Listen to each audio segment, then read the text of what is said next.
self-compassion as you're helping kids and families develop self-compassion. I mean, it's like, talk about parallel process. But in the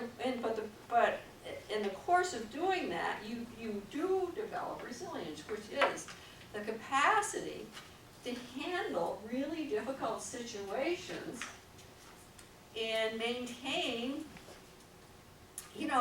high functioning, good self-regulation, good executive function. That you can still be very competent practitioner as you deal with huge stressors in your job.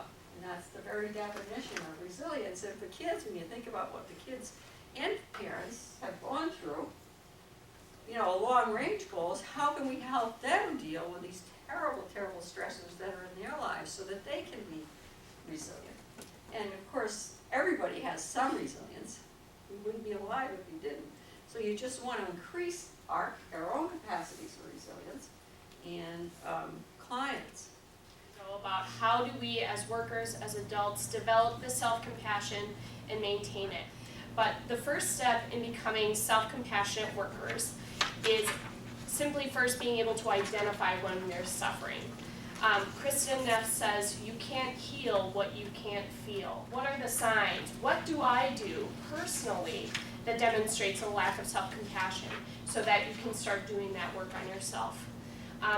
Jane mentioned earlier embracing our imperfections. We work in a field where it's not black and white. There is a lot of gray. Mistakes are bound to happen. We are working in highly stressed, pressured situations where a lot is on the line. And you know what? We're not going to make right decisions 100% of the time. So we need to be prepared for that, and how are we emotionally going to deal with that and learn from that and move on. We also need to reach out to our comrades for help. The best way to self-care and have self-compassion is being able to have that community of coworkers, friends, maybe even people who aren't in this field but can listen and process those things with you.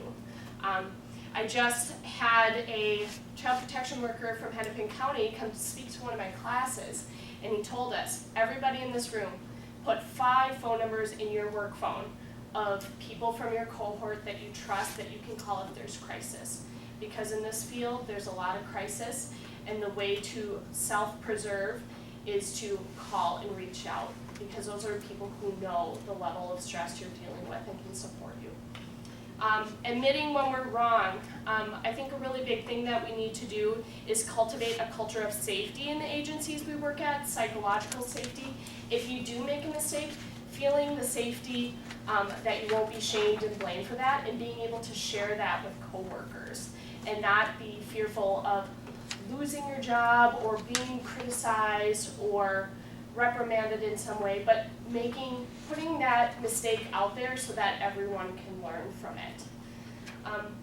Accurately evaluating your strengths as weaknesses. As providers, we do not know everything. We will come into situations where maybe it's new to us, maybe we have had negative experiences with it in the past. You need to be able to identify that so you can meet your client's needs either by offering other resources, doing consultation, and really having a good self-awareness of where you're strongest and where you need some development.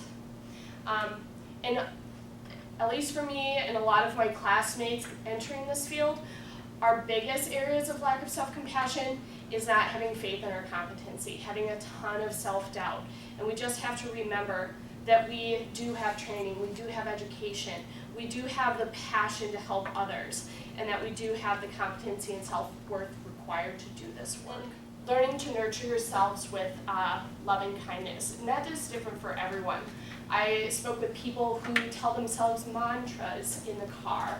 They correct their self-criticisms with positive affirmations. They do volunteer work.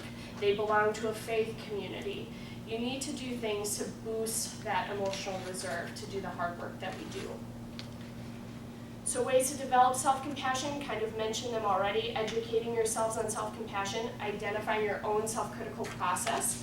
You may notice this in yourself or in what you hear from your clients, that oftentimes those broken records of negative self-statements sometimes there's a voice attached to that. Maybe that's a voice of a parent or a bully from your childhood, something that was obviously said to you enough or that you feared enough that it became part of your internal dialogue. So once you can label that, then you can really master that and start reversing those negative self-statements.